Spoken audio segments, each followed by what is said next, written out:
এবার আলোচনা করছি তড়িৎ ক্ষেত্র নিয়ে।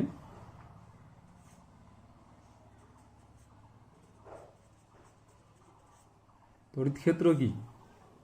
তড়িৎ ক্ষেত্র কিছুই নয়, জাস্ট একটা বিন্দু আধান, সাপোজ প্লাস কিউ একটি ধনাত্মক আধান নেওয়া হলো, বা প্লাস কিউটি আধান নিলাম আমি। এই যে বিন্দু আধানটি নেওয়া হলো, তার সারাউন্ডিং অর্থাৎ চারপাশে যে অঞ্চলের মধ্যে দ্বিতীয় কোনো আধানকে রাখলে প্রথম আধানটি দ্বিতীয় আধানটিকে বল অনুভব করবে, অর্থাৎ দ্বিতীয় আধানটি প্রথম আধানটি দ্বারা বল আকর্ষণ বিকর্ষণ বল অনুভব করতেই পারে। আবার বলছি, কোনো একটা বিন্দু আধান প্লাস কিউ, এর চারিদিকে এমন একটি অঞ্চল আছে যে অঞ্চলের মধ্যে সে দ্বিতীয় কোনো আধানকে রাখলে সেই আধানটি তৃতীয় আধানটিকে আকর্ষণ বা বিকর্ষণ অনুভব করতেই পারে। সেই বিশেষ ক্ষেত্রটিকে বলা হয় ওই বিন্দু আধানটির, অর্থাৎ প্রথম বিন্দু আধানটির তড়িৎ ক্ষেত্র। সাপোজ আমি দেখিয়ে দিলাম যে একটা বিন্দু আধান প্লাস কিউ, এর চারপাশে এই অঞ্চলের মধ্যেই আধানটি আকর্ষণ বা বিকর্ষণ বল অনুভব করতে পারে যদি দ্বিতীয় কোনো আধানকে রাখা হয়।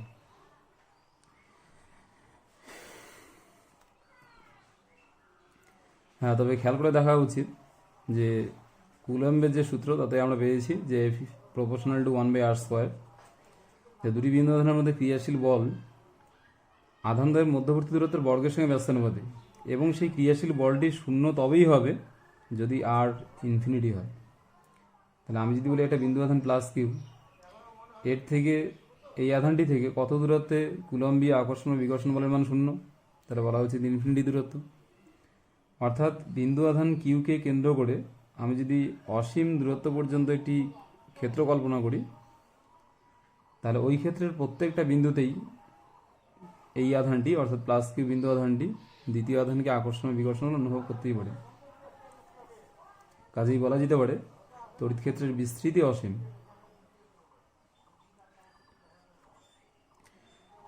হ্যাঁ, নেক্সট আসছি তড়িৎ ক্ষেত্র প্রাবল্যে, অর্থাৎ ই ভেক্টরকে নিয়ে আলোচনার বিষয়বস্তু একটু। তড়িৎ ক্ষেত্র ভেক্টর অর্থাৎ তড়িৎ ক্ষেত্র প্রাবল্য কী জিনিস? এই যে আমি ধরে নিয়েছিলাম তড়িৎ ক্ষেত্রটি, এবার তড়িৎ ক্ষেত্রের কোনো একটা বিন্দু ধরে নাও, একটা বিন্দু না হলে পি বিন্দু। এই তড়িৎ ক্ষেত্রের এই যে বিশেষ বিন্দুটি পি বিন্দুতে যদি একটি একক ধনাত্মক আধানকে রেখে দেওয়া হয়, তাহলে একক ধনাত্মক আধানটি এই তড়িৎ ক্ষেত্রে যে বলটি অনুভব করবে তাকেই বলা হয় ওই বিন্দুর তড়িৎ ক্ষেত্র প্রাবল্য। অর্থাৎ তড়িৎ ক্ষেত্র প্রাবল্যের সংজ্ঞাটা যদি বলি, তড়িৎ ক্ষেত্রের কোনো বিন্দুতে একটি একক ধনাত্মক আধানকে রাখলে একক ধনাত্মক আধানটি ওই বিন্দুতে যে বল অনুভব করবে, অর্থাৎ পি বিন্দুতে যে বলটা অনুভব করবে তাকেই বলা হয় ওই বিন্দু তড়িৎ ক্ষেত্র প্রাবল্য। অর্থাৎ আমি যদি বলি বিন্দু আধানটি থেকে পি বিন্দু দূরত্ব আর, তাতে পি বিন্দুতে রাখা এই একক ধনাত্মক আধানটি যে পরিমাণ আকর্ষণ বল অনুভব করবে সেটা কুলম্বের সূত্রানুসারে 1/4πε ইন্টু আধান দ্বয়ের গুণফল অর্থাৎ কিউ ইন্টু 1/r²। এটাই হলো এই বিন্দুতে পি বিন্দুতে তড়িৎ ক্ষেত্র প্রাবল্যের রাশিমালা কিউ বিন্দু আধানটির জন্য।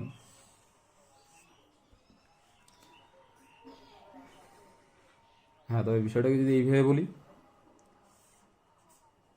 যে ধরে নাও তড়িৎ ক্ষেত্রের এই বিশেষ বিন্দু, একটি বিন্দু হলো পি বিন্দু, তড়িৎ ক্ষেত্রের মধ্যে অবস্থিত একটি বিন্দু বি, যেখানে একটি আধান ধরে নাও কিউ আধানকেই রেখে দেওয়া হলো, এবং কিউ আধানটি যে বল অনুভব করছে সেটার পরিমাণ হলো এফ। আমি আবার বলছি, তড়িৎ ক্ষেত্রের কোনো একটি বিন্দু পি, তড়িৎ ক্ষেত্রের মধ্যে অবস্থিত কোনো একটি বিন্দু পি, সেই বিন্দুতে একটি আধান কিউ পরিমাণ আধানকে রেখে দেওয়া হলো, এবং কিউ পরিমাণ আধানটি তড়িৎ ক্ষেত্রের ওই বিন্দুতে যে বল অনুভব করছে ধরে নাও তার পরিমাণ এফ। সুতরাং বলা যায় পি বিন্দুতে যদি একক ধনাত্মক আধানকে রাখা হতো তবে তার উপর ক্রিয়াশীল বল হতো F/Q। আর একক ধনাত্মক আধান তড়িৎ ক্ষেত্রে যে বলটি অনুভব করে তাকেই বলা হয় ওই বিন্দু তড়িৎ ক্ষেত্র প্রাবল্য। অর্থাৎ তড়িৎ ক্ষেত্র প্রাবল্যের সাধারণ রাশিমালাটি E = F/Q, বা এখান থেকে বলা যায় F = QE। অর্থাৎ এই রাশিমালাটি আমাদেরকে এটাই ডেসক্রাইব করে যে তড়িৎ ক্ষেত্রের কোনো বিন্দুতে একক ধনাত্মক আধানকে রাখলে যে বলটি অনুভূত হয় সেটাই যদি ওই বিন্দুর হয় প্রাবল্য ই, তো ওই বিন্দুতে কিউ আধানকে রাখলে ক্রিয়াশীল কুলম্বীয় বলটি হবে F = QE। হ্যাঁ, সুতরাং আমি যদি বলি ইয়ের একক কি হবে, হ্যাঁ ইয়ের একক সিজিএস পদ্ধতিতে ডাইন পার ইএসসি আধান আর স্ট্যাট কুলম, আর এসআই পদ্ধতিতে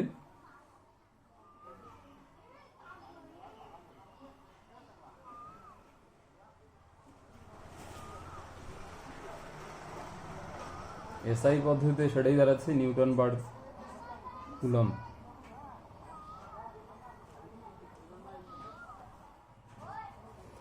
হ্যাঁ, dimension of E equals to dimension of F by dimension of Q, অর্থাৎ এফ এর মাত্রা বাই কিউ এর মাত্রা। হ্যাঁ, আমরা এফ এর মাত্রা জানি M L T inverse 2, Q এর মাত্রা আই টি, অর্থাৎ মাত্রাটা দাঁড়ালো M L I inverse T inverse 3। হ্যাঁ, তবে এই মাত্রাগুলো খুব গুরুত্বপূর্ণ কিন্তু।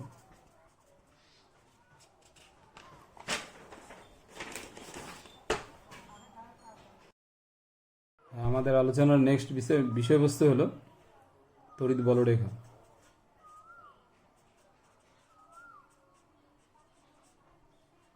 তড়িৎ বলরেখা অর্থাৎ ইলেকট্রিক লাইন্স অফ ফোর্স কি? হ্যাঁ, যদি ধরে নিই যে আমার খাতার এই এরিয়াটাই এটা একটা ইলেকট্রিক ফিল্ড, আর আমি বলেছি ইলেকট্রিক ফিল্ড সেটাই যেখানে কোনো আধানকে রেখে দিলে আধানটি তড়িৎ বল অর্থাৎ কুলম্বীয় বল অনুভব করবে। স্বাভাবিকভাবেই যদি এমনটা ভাবা হয় যে তড়িৎ ক্ষেত্রের মধ্যে কোনো একটা একক ধনাত্মক আধানকে সব রকম বাধা থেকে মুক্ত একটি একক ধনাত্মক আধানকে মুক্ত অবস্থায় ছেড়ে দেওয়া হলো, তাহলে সেই আধানটি আকর্ষণ বা বিকর্ষণ বলের জন্য নিশ্চয়ই এক স্থান থেকে অন্য স্থানে গতিশীল হবে। বলা হয়ে থাকে তড়িৎ ক্ষেত্রে সর্ববাধামুক্ত একটি একক বিচ্ছিন্ন ধনাত্মক আধানকে ছেড়ে দিলে যে পথে গমন করে, সেটা এই পথেই হোক, আর একক ধনাত্মক আধানকে ছেড়ে দেওয়া হলে এই পথেই হোক, যে পথেই গমন করুক না কেন, আমরা বলেছি এই পথটি হলো তড়িৎ বলরেখা। হ্যাঁ, তবে জেনে রাখা উচিত তড়িৎ বলরেখার কোনো বিন্দুতে অঙ্কিত স্পর্শ ওই বিন্দুতে তড়িৎ ক্ষেত্র যে প্রাবল্যটা আছে এই ভেক্টর তার অভিমুখকে নির্দেশ করে থাকবে। হ্যাঁ, তড়িৎ বলরেখার ধারণা একটু কাল্পনিক হলেও তড়িৎ ক্ষেত্র সম্পর্কিত যাবতীয় বিষয় ব্যাখ্যাতে তড়িৎ বলরেখার ধারণা গুরুত্বপূর্ণ।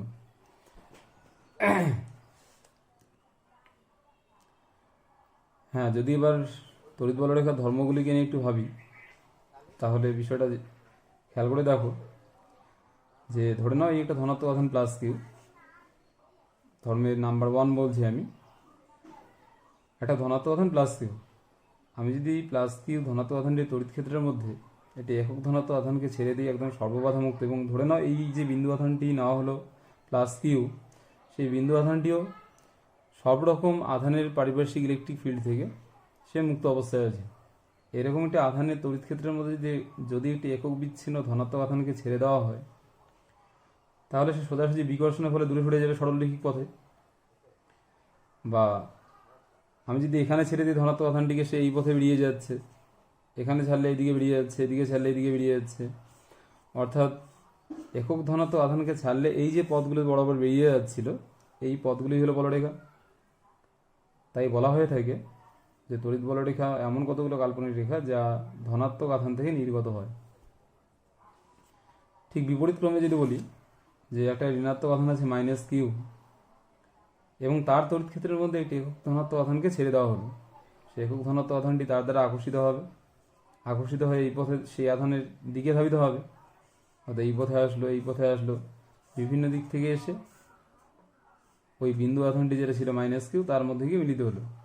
অর্থাৎ জাস্ট এই কনসেপ্ট থেকে বলা হয়েছে তড়িৎ বলরেখা এমন কতগুলো রেখা যা ঋণাত্মক আধানে প্রবেশ করে এবং অসীম থেকে এসে প্রবেশ করে। এটা যেমন ধনাত্মক আধান থেকে নির্গত বলরেখা অসীম পর্যন্ত বিস্তার লাভ করে, ঠিক তেমনই বলা যেতে পারে কোনো বিচ্ছিন্ন ঋণাত্মক আধানে তড়িৎ বলরেখা অসীম থেকে এসে মিলিত হয়। 2 নম্বর ধর্ম বলছি দুটি তড়িৎ বলরেখা কখনো পরস্পরকে ছেদ করতে পারে না, কারণ যদি ছেদ করে ধরে নাও দুটি বলরেখা পরস্পরকে ছেদ করেছে, তাহলে ছেদ বিন্দুতে আমি দুই বলরেখার উপরে দুটি স্পর্শ অঙ্কন করতে পারি। এই বিন্দুতে অঙ্কিত স্পর্শক এই বলরেখার উপরে এই দিকে যদি হয়, এই বিন্দুতে হয়তো এটা, অর্থাৎ একটি বিন্দুতে তড়িৎ ক্ষেত্রের প্রাবল্যের অভিমুখ হবে দুইখানা, যেটা বাস্তবে অসম্ভব, কারণ তড়িৎ ক্ষেত্রের প্রাবল্য একটি নির্দিষ্ট বিন্দুতে তড়িৎ ক্ষেত্রের প্রাবল্যের মান এবং দিক একটিই থাকে। তৃতীয়ত আসছি,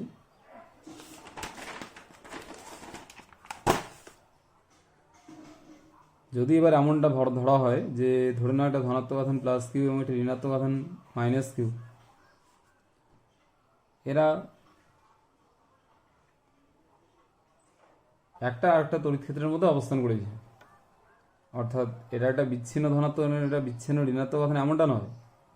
আমার কথা হলো একটা তড়িৎ ক্ষেত্রে যদি আরেকটা আধান অবস্থান করে, তখন সেক্ষেত্রে বলরেখাগুলির চিত্র কি দাঁড়াবে?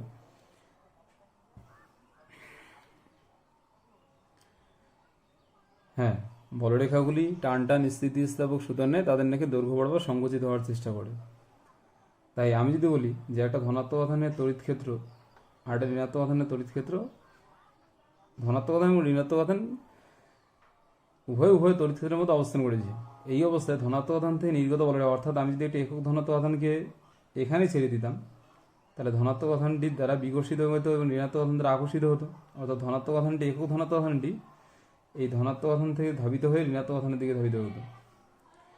ঠিক একইভাবে যদি এখানে ছাড়তাম, হয়তো এই পথে ধাবিত হতো, ছাড়লে এই পথে ধাবিত হতো, এই পথে ধাবিত হতো, অর্থাৎ তড়িৎ বলরেখাগুলো ধনাত্মক আধান থেকে নির্গত হয়ে ঋণাত্মক আধানে গিয়ে প্রবেশ করত।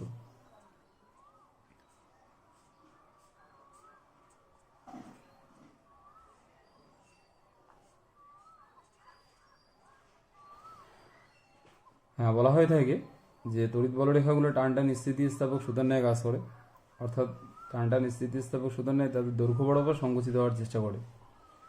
তাই এক্ষেত্রে বলা যেতে পারে যে যদি এই বলরেখাগুলো তাদের দৈর্ঘ্য বরাবর সংকুচিত হওয়ার চেষ্টা করে, তাহলে তাদের সঙ্গে কানেক্টিং এই যে দুই আধান প্লাস কিউ এবং মাইনাস কিউ, এরা একে অপরের দিকে আকৃষ্ট হবে। অর্থাৎ বিজ্ঞানে মাইকেল ফ্যারাডের এই যে বলরেখা তড়িৎ বলরেখার সম্পর্কিত যে ধারণা, তাতে তড়িৎ বলরেখার সাহায্যে তড়িৎ ক্ষেত্র সম্পর্কিত বা তড়িৎ বিজ্ঞান, স্থির তড়িৎ বিজ্ঞান সংক্রান্ত যাবতীয় ঘটনা ব্যাখ্যা করা সম্ভব। অর্থাৎ দুটি বিন্দু আধান পরস্পরকে আকর্ষণ করবে কেন, সেটাও বলরেখা দ্বারা ব্যাখ্যা করা হয়েছে, যে বলরেখাগুলো টান টান স্থিতিস্থাপক সুতার ন্যায় দৈর্ঘ্য বরাবর সংকুচিত হওয়ার চেষ্টা করে, তাই তাদের সঙ্গে কানেক্টিং দুই আধান পরস্পরের দিকে এগিয়ে আসে। 4 নম্বর ধর্মে বলছি, বলরেখাগুলো তাদের এই যে দৈর্ঘ্য আছে, দৈর্ঘ্যের সঙ্গে লম্ব দিকে এরা পরস্পরকে আবার বিকর্ষণ করে। ধরে নাও এখানে একটা একক ধনাত্মক আধানকে ছেড়ে দেওয়া হলো, এর দ্বারা বিকর্ষিত হবে, এর দ্বারা বিকর্ষিত হবে, অর্থাৎ ধনাত্মক আধানটি হয়তো বিকর্ষিত হয়ে এদিকে বেরিয়ে গেল।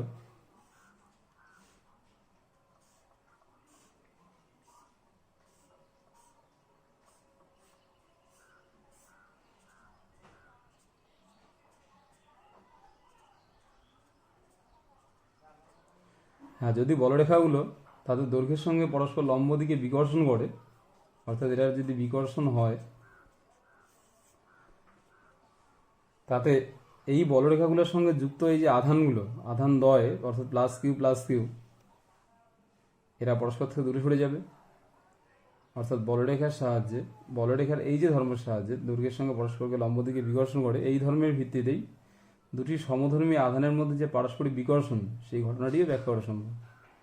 হ্যাঁ, তড়িৎ বলরেখার আরও কিছু ধর্ম আছে। তড়িৎ বলরেখা সর্বদাই মুক্ত প্রকৃতির হয়, অর্থাৎ এর যে দুই প্রান্ত সেটা always free end. Free end বলতে তার দুই প্রান্তে দুটো বিচ্ছিন্ন আধান অবস্থান করে। বিচ্ছিন্ন আধান বলতে মানে একটা যদি দুই বিপরীতধর্মী আধান আর কি, একটা যদি প্লাস কিউ আধান অবস্থান করে, তার আরেক প্রান্তে ঋণাত্মক আধান অবশ্যই অবস্থান করবে।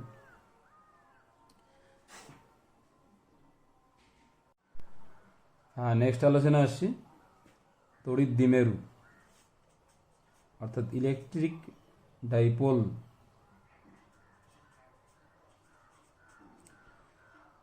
দ্বিমেরু অর্থাৎ দুই মেরু। আমরা মেরুর ধারণা পেয়েছি চুম্বক বিজ্ঞান থেকে, নর্থ পোল এবং সাউথ পোল। প্রকৃতপক্ষে ওখান থেকেই এই ধারণা তুলে নিয়ে আসা তড়িৎ বিজ্ঞানে।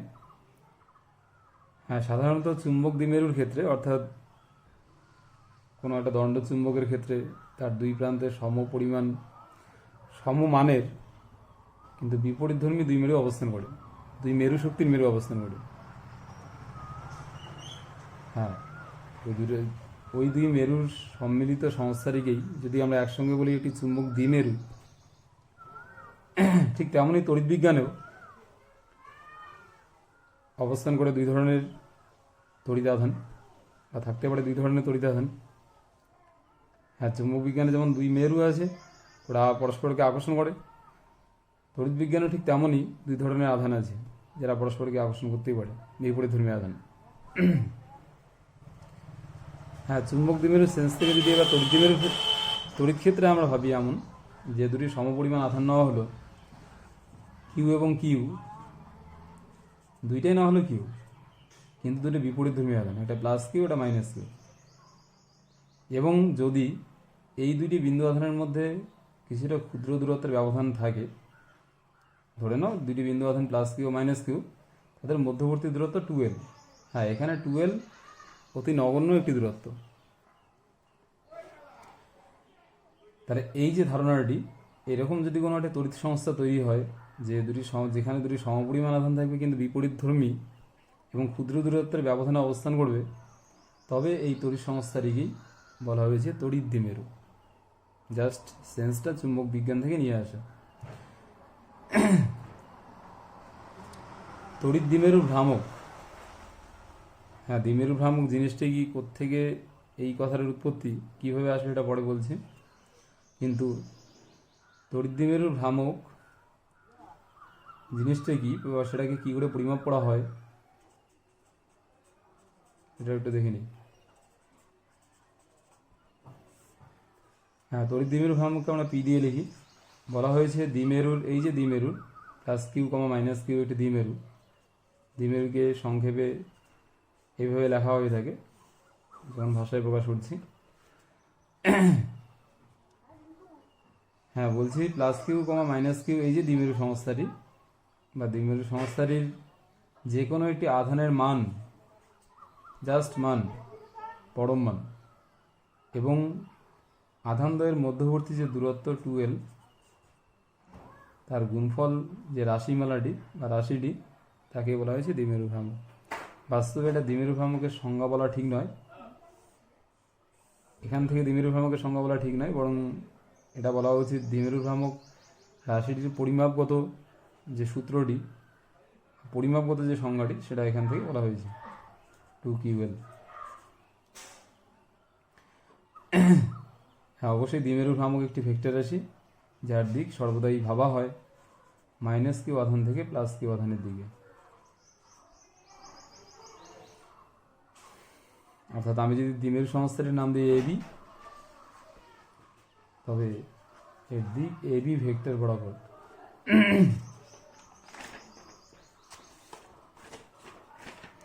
হ্যাঁ, তবে একটি জিনিস আমাদের খেয়াল করার মতো বিষয়, দ্বিমেরু হলো একটাই তড়িৎ সংস্থা যেখানে দুইটা আধান ক্ষুদ্র দূরত্বের ব্যবধানে থেকে পার্মানেন্টলি অবস্থান করবে। অর্থাৎ প্লাস কিউ ও মাইনাস কিউ এরা পরস্পরকে আকর্ষণের জন্য কাছে সরে আসছে এমনটা নয়।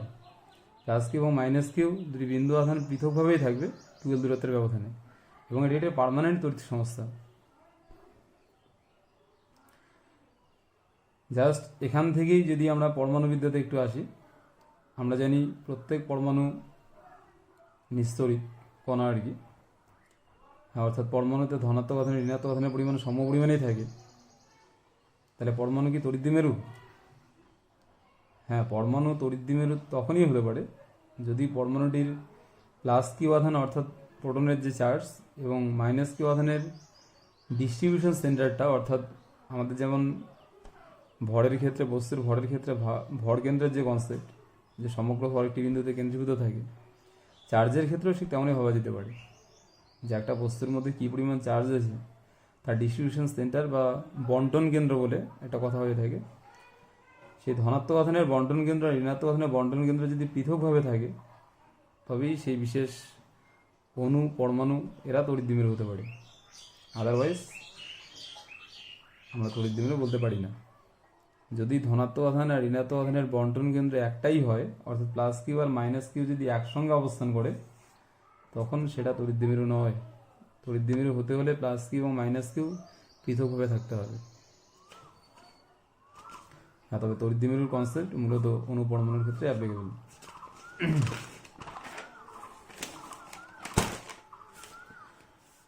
হ্যাঁ, নেক্সট বলছি আমি তড়িৎদ্বিমেরুর অক্ষস্থিত অবস্থান, অর্থাৎ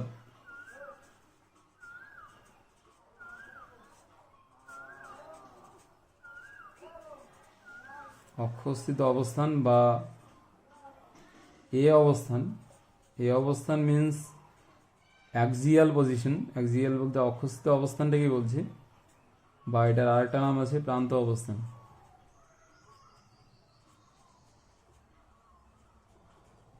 হ্যাঁ, প্রান্ত অবস্থানে কোনো একটা বিন্দুতে তড়িৎ ক্ষেত্রের প্রাবল্যের রাশিমালাই হতো। আর রাশিমালাটি কী হবে সেটাই জানার চেষ্টা করছি, দেখে নাও একটু। আমি বলছি, ধরে নাও একটা তড়িৎদ্বিমেরু হলো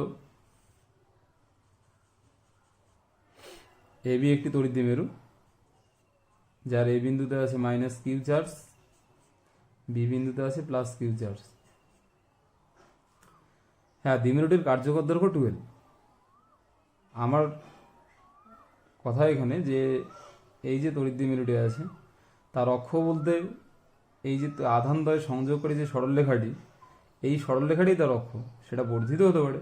অক্ষস্থিত বা প্রান্ত অবস্থানে কোনো একটা বিন্দু আমি সিলেকশন করলাম, সাপোজ বিন্দুটি হলো এক্স।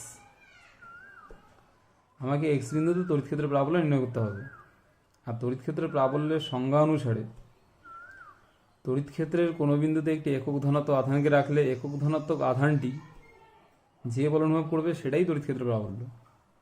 তাহলে স্বাভাবিকভাবে যদি আমাকে অক্ষস্থিত অবস্থান এই বিন্দুতে, অর্থাৎ এক্স বিন্দুতে আমাকে তড়িৎ ক্ষেত্রের প্রাবল্য নির্ণয় করতে হয়, তাহলে ওখানে একটা একক ধনাত্মক আধানকে ধরে নেওয়াটাই সুবিধাজনক। হ্যাঁ, ধরে নিলাম আরও যে দ্বিমেরুর মধ্যবিন্দু ও বিন্দু, এই ও বিন্দু থেকে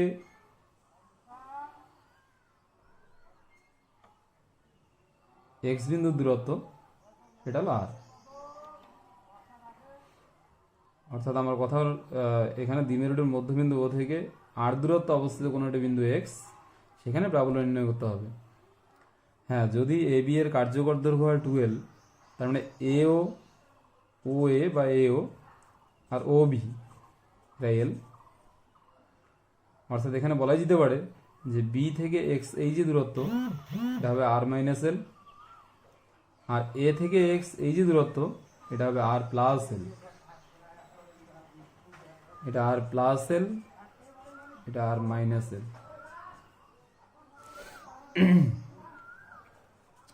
তো এক্স বিন্দুতে প্রাবল্য নির্ণয় করতে গিয়ে এবার বলছি যে এই একটা বিন্দু আধান প্লাস কিউ, অর্থাৎ বি একটা বিন্দু আধান, এতে একটা আছে বিন্দু আধান মাইনাস কিউ।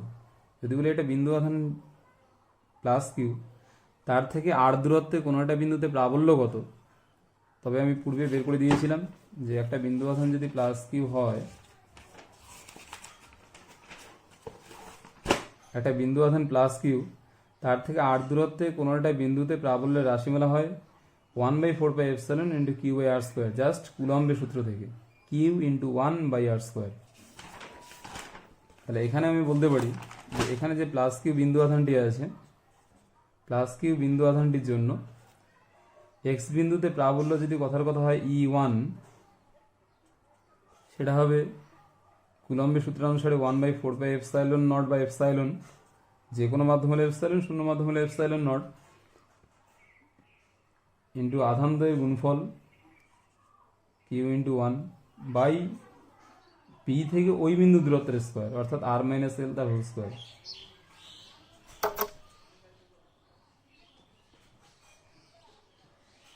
প্লাস কিউ বিন্দু আধানটির জন্য প্রাবল্য এটাই, জাস্ট কিউ ইন্টু এই দূরত্বের স্কোয়ার, অর্থাৎ বিএক্স স্কোয়ার। ঠিক একইভাবে মাইনাস কিউ বিন্দু আধানটির জন্য যদি বলি এক্স বিন্দুতে প্রাবল্য কত, সেটা যদি হয় E2, এটা হবে 1/4πε, জাস্ট ক্রিয়াশীল বল আধানদ্বয়ের গুণফল ইন্টু কিউ ইন্টু 1 বাই দূরত্বের square plus L whole square. আর সেটা যদি একবারে বলি তাহলে কিউ বাই আর স্কোয়ার, বলতে কিউ বাই এখানে আর প্লাস এল তার হোল স্কোয়ার। হ্যাঁ, পাশাপাশি এটাও দেখে নেওয়া উচিত যে E1 ও E2 এরা যেহেতু ভেক্টর রাশি, তার দিক কোন দিকে। এখানে প্লাস কিউ এই প্লাস ওয়ানকে বিকর্ষণ করছে, তাই এর দিক E1 ভেক্টরের দিক এটা হলো bx ভেক্টর বরাবর, এটার দিক হলো b থেকে x এর দিকে, bx বরাবর। আর একইভাবে যদি বলি যে এ বিন্দুতে অবস্থা মাইনাস কিউ আধানটি যেটা আছে, তার জন্য যে প্রাবল্য পেলাম E2, এর দিক হবে এক্স থেকে এর দিকে, কারণ এটা আকর্ষণ করছে, মাইনাস প্লাস আকর্ষণ হবে, এটা হলো এক্স এ বরাবর। হ্যাঁ, তাহলে আমি দেখে নিলাম যে এখানে দুইখানে প্রাবল্য আছে, একটা E1 একটা E2। E1 অক্ষ বরাবর বি থেকে এক্স এর দিকে কাজ করছে, আর E2 অক্ষ বরাবরই এক্স থেকে বি এর দিকে বা এক্স থেকে এর দিকে কাজ করছে, অর্থাৎ E1 ও E2 পরস্পর বিপরীতমুখী। তাই আমি যদি বলি যে এক্স বিন্দুতে লব্ধি প্রাবল্য কত, সুতরাং এক্স বিন্দুতে প্রাবল্য বা লব্ধি প্রাবল্য যেটা হবে ই, সেটা হবে E1 মাইনাস E2, কারণ আমরা জানি দুটি বিপরীতমুখী ভেক্টর পরস্পর লব্ধি নির্ণয় করতে হলে বাতিল বিয়োগ করলেই চলে। এবং এখানে যেহেতু E1 এর মানটাই বেশি, কারণ E1 প্রাবল্যের মান নির্ণয়ের ক্ষেত্রে প্লাস কিউ বিন্দু আধানটির জন্য প্রাবল্য E1, এবং সেটা দূরত্ব শর্ট ডিস্টেন্সেরই, স্বাভাবিকভাবে লব্ধি প্রাবল্য E1 মাইনাস E2 হবে। এবং যদি বলি লব্ধি প্রাবল্যের দিক কোন দিকে হবে, E1 এর দিকেই হবে, অর্থাৎ E1 এর দিক বলতে এ থেকে বি এর দিক, এ বি বরাবর। হ্যাঁ, কেউ যদি বলে যে না, আমি যেহেতু বলেছিলাম তড়িৎ দ্বিমেরুর ভ্রামক চেয়েছে পি, তার দিক মাইনাস কিউ থেকে প্লাস কিউ এর দিকে, অর্থাৎ এটাই হলো পি ভেক্টর বরাবর।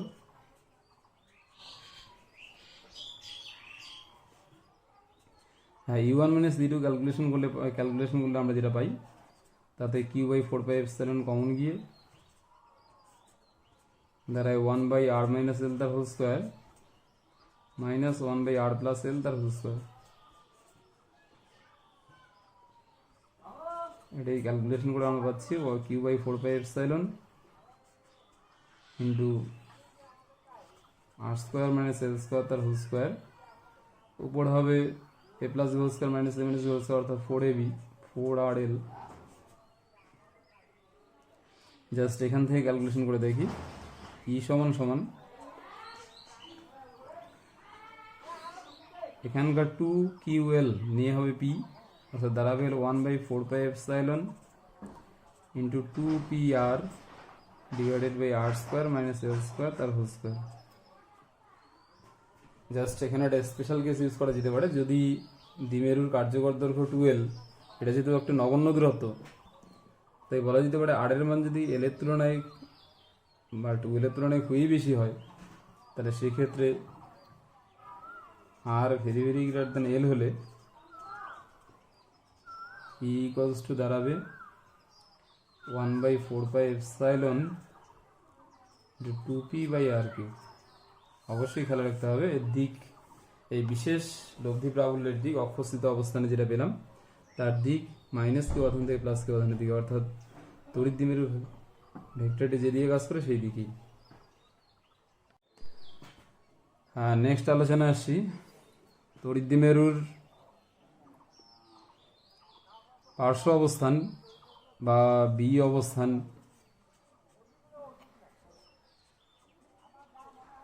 বা লম্ব সমদ্বিখণ্ডক অবস্থান।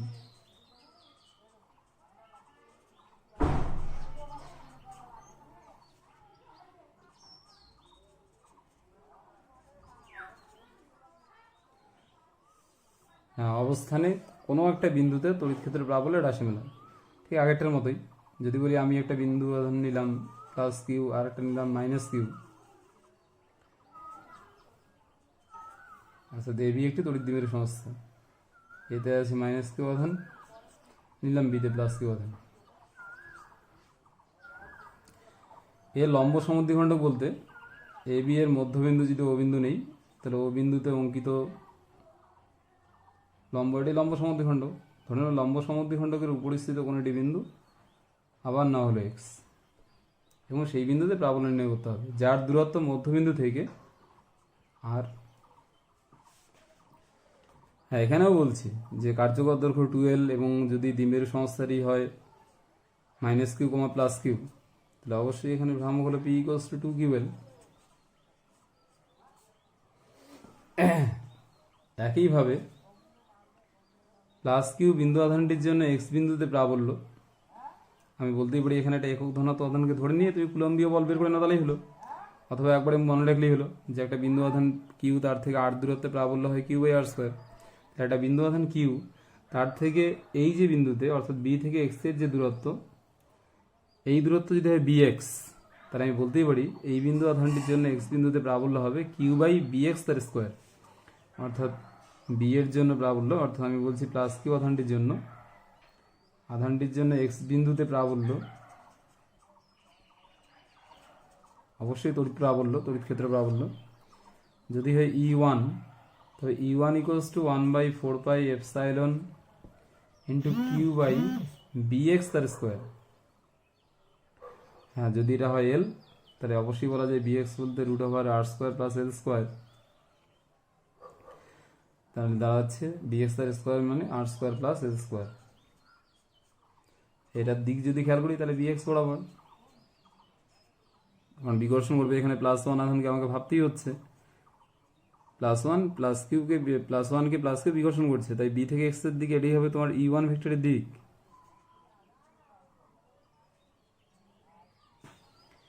একইভাবে -q আধানটির জন্য যদি এক্স বিন্দুতে প্রাবল্য নির্ণয় করি,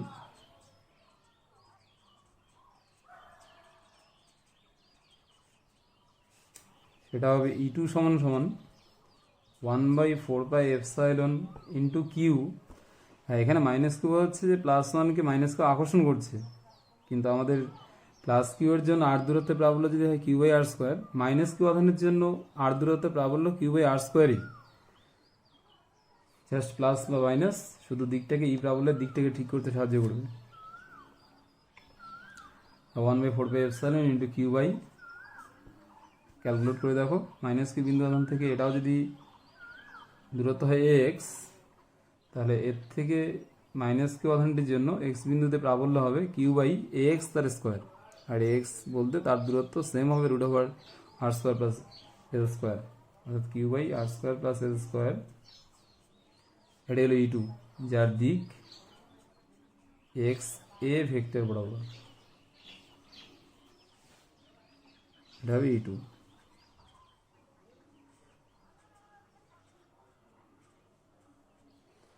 হ্যাঁ, একটু খেয়াল করে দেখি যে এখানে +q বিন্দু আধানটির জন্য x বিন্দুতে প্রাবল্যের মান যা, -q বিন্দু আধানটির জন্য x বিন্দুতে প্রাবল্যের মান সেম, কিন্তু দুটো ভিন্নমুখী। এই ভেক্টরটি এই ভেক্টরটির মান সমান। আমরা ভেক্টর বীজগণিতে বলেছিলাম যে যখন দুটি ভেক্টরের মান একই হবে, তখন দুটি তীরের রেখাংশটা যেটা হচ্ছে আর কি, রেখাংশ, তীর চিহ্নযুক্ত যে রেখাংশটি, রেখাংশের দৈর্ঘ্য দুটোর সমান হতে হবে, দেখিয়েছিলেই।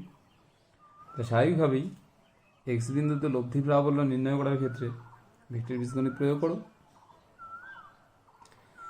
হ্যাঁ, ভেক্টর বীজগণিত প্রয়োগ করতে গিয়ে বলছি এখানে লব্ধিটা উপাংশ বিভাজনের সাহায্যে করাই বেস্ট। আমি চিত্রটাকে আলাদাভাবে দেখিয়ে দিচ্ছি। এখানে এই হলো এক্স বিন্দু, ধরে নাও এক্স বিন্দুতে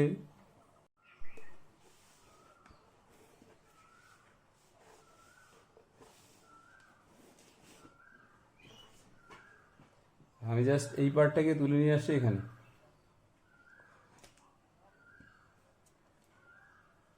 হ্যাঁ, দুই ভেক্টরের লব্ধি নির্ণয় করতে গিয়ে, অর্থাৎ এক্স বিন্দুতে লব্ধি প্রাবল্য কত হবে এটা নির্ণয় করতে গিয়ে যদি ভেক্টর বিভাজন অনুসারে দেখাই যে এক্স বিন্দুতে দুটি লম্ব অক্ষ টেনে নিলাম,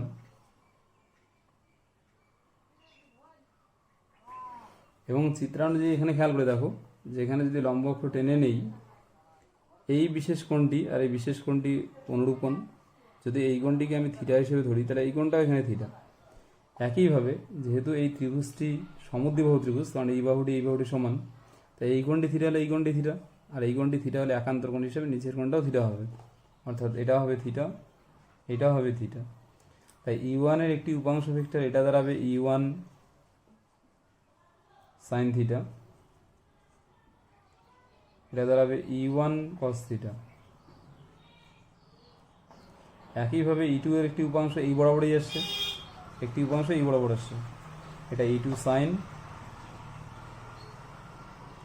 এটা E2 কস। আমি জাস্ট এই জায়গাটাকে স্পষ্ট করার জন্যই, যাতে চিত্রটা স্পষ্ট হয় সেটার জন্য আলাদাভাবে দেখিয়ে দিলাম যে এক্স বিন্দুতে লব্ধি প্রাবল্য নির্ণয়ের ক্ষেত্রে E1 ও E2 ভেক্টরকে উপাংশে বিভাজন করে যে উপাংশগুলি পাওয়া গেল তাতে E1 সাইন এবং E2 সাইন, সাইন থিটা সমমানের, E1 E2 এদেরও মান সমান, যেহেতু এরা পরস্পর বিপরীতমুখী তাই এদের লব্ধি কেটে যাবে। কিন্তু এক্স বিন্দুতে লব্ধি প্রাবল্যের ক্ষেত্রে দেখো E1 কস এবং E2 কস উপাংশ দুটি একমুখী, তাই এক্স বিন্দুতে লব্ধি প্রাবল্য যদি হয় E ইকুয়ালস টু দাঁড়াবে E1 cos theta plus E2 cos theta, না বলা যায় 2E1 কস থিটা, কারণ E1 ও E2 সমমানের, অর্থাৎ দাঁড়াচ্ছে 2 into E1 means 1/4 pi epsilon into Q by R square plus L square. সঙ্গে কস থিটার মানটা যদি একটু দেখি এই ত্রিভুজটা থেকে, এই ত্রিভুজটা থেকে খেয়াল করে দেখো কস থিটা দাঁড়াচ্ছে ভূমি বে অধিভুজ, এখানে ভূমিটা হলো এল আর অধিভুজটা হলো রুট ওভার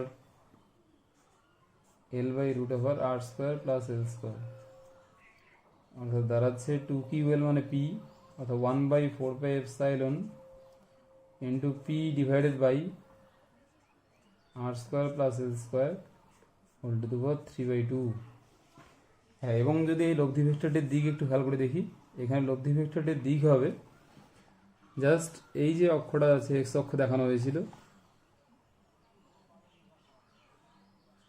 এই বরাবর, অর্থাৎ এবি ভেক্টর যেদিকে কাজ করে তার বিপরীত দিকে। এবি ভেক্টর বলতে এবি ভেক্টর বরাবর কাজ করছিল তড়িৎ দ্বিমেরু ভ্রামক যে ভেক্টরটি অর্থাৎ পি ভেক্টরটি মাইনাস কিউ থেকে প্লাস কিউর দিকে, তার বিপরীত দিকে, অর্থাৎ এখানে লব্ধি ভেক্টরের দিক পি ভেক্টরের বিপরীতমুখী।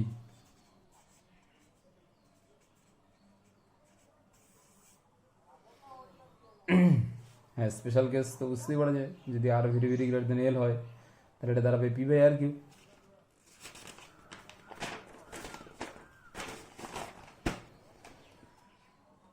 আসছি নেক্সট আলোচনায়। তড়িৎ দ্বিমেরুর তড়িৎ ক্ষেত্রে যে কোনো বিন্দু হিসাবে পোলার কোঅর্ডিনেটে আর কমা থিটা বলা যায়, আর কমা থিটা বিন্দুতে তড়িৎ প্রাবল্য নির্ণয়। তড়িৎ প্রাবল্যের রাশিমালা প্রতিষ্ঠা ও তড়িৎ প্রাবল্য নির্ণয়। ধরে নিচ্ছে এই আমার তড়িৎ দ্বিমেরু, এটা রাধেন মাইনাস কিউ, এটা প্লাস কিউ। হ্যাঁ, আমি তড়িৎ দ্বিমেরুর অক্ষটিকেই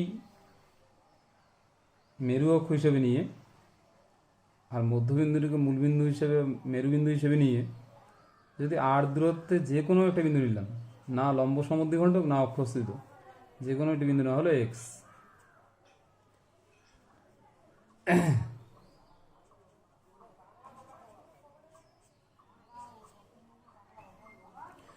আর দূরত্বে অবস্থিত এক্স বিন্দুতে তড়িৎ প্রাবল্যের রাশিমালা কি এটা নির্ণয় করতে হবে।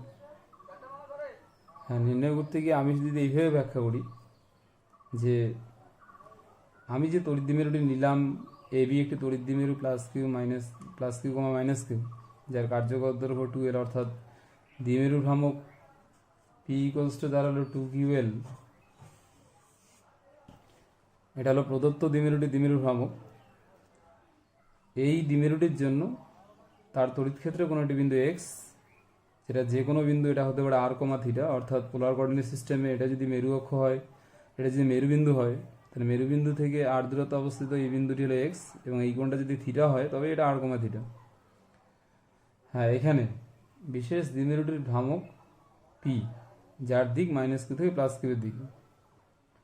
তাহলে মাইনাস কিউ কমা প্লাস কিউর দিকে যদি একটা ভেক্টরকে আমি দেখিয়ে দিই, যেটাই হলো আমাদের পি ভেক্টর, এমন একটি ভেক্টর যেটা এই যে দ্বিমেরুটি প্রদত্ত যে দ্বিমেরুটি তার দ্বিমেরুর ভ্রামক মাইনাস কিউ থেকে প্লাস কিউর দিকে। এখন এই দ্বিমেরুর ভ্রামকটিকে যদি দুটি লম্ব উপাংশে ভাগ করি এবং একটি উপাংশ যদি ওই আরের দিক বরাবর নেই আর এটা তার সঙ্গে লম্ব দিকে নেই, তাহলে পি এর এই যে আর বরাবর যে উপাংশখানা তৈরি হলো এটা হলো পি কস থিটা উপাংশ, এটা হবে পি সাইন থিটা উপাংশ।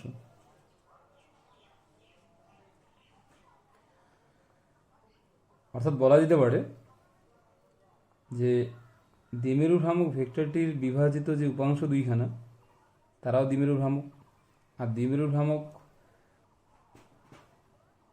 দ্বিমেরুরই থাকে। অর্থাৎ পি কস থিটা এবং পি সাইন থিটা যদি পি এর উপাংশ ভেক্টর হয় তাহলে পি সাইন থিটা এবং পি কস থিটার যে মান সেটা নিশ্চয়ই পি এর থেকে আলাদা। অর্থাৎ পি কস থিটা নতুন দ্বিমেরুটি, পি কস থিটা এবং পি সাইন থিটা দ্বিমেরুর উপাংশ, যেহেতু দ্বিমেরু ভ্রামকের যেহেতু উপাংশ, তাই বলা যেতে পারে পি কস থিটা এবং পি সাইন থিটা এরাও নতুন দুটি দ্বিমেরু ভ্রামক। পি কস থিটার দিক আর বরাবর এবং পি সাইন থিটা হলো ওর সঙ্গে লম্ব দিকে।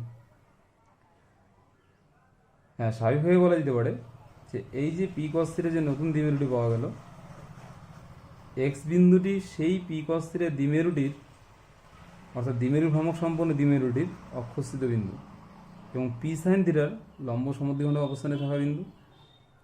তাই বলা যেতে পারে যে পি কস থিটার জন্য বা পি কস থিটার দ্বিমেরুটির জন্য এক্স বিন্দুতে যে প্রাবল্য হবে সেটা যদি হয় ই ওয়ানটা হবে 1/4πε into 2p cos theta by R Q.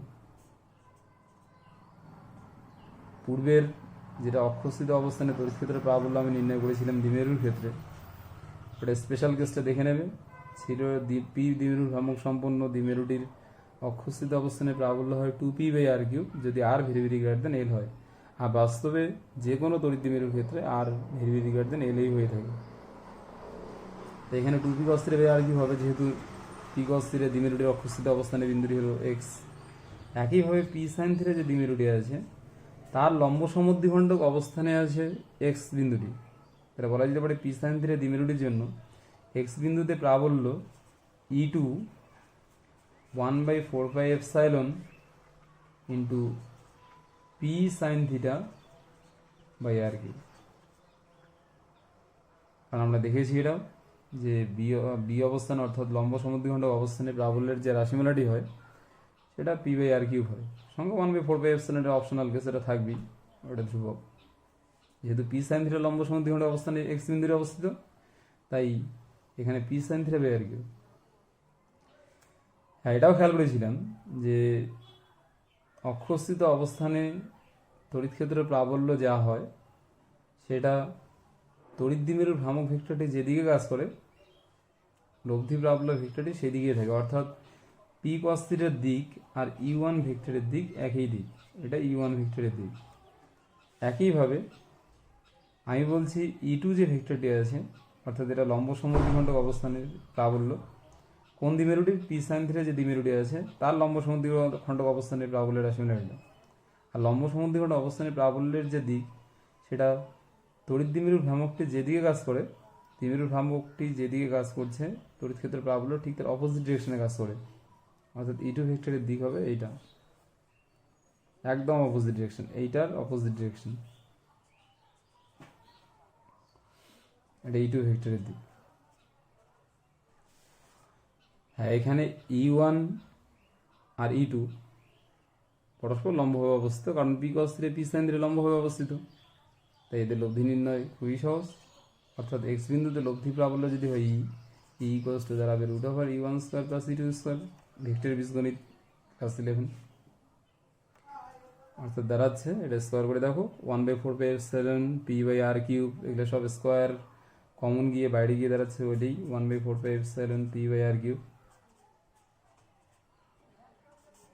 রুটের ভিতরে দাঁড়াবে 2 cos θ তার হোল স্কোয়ার অর্থাৎ 4 cos θ, আর এখানে হবে প্লাস sin θ, অর্থাৎ একটা cos θ sin θ মিলে 1 অর্থাৎ 1 + 3 cos θ।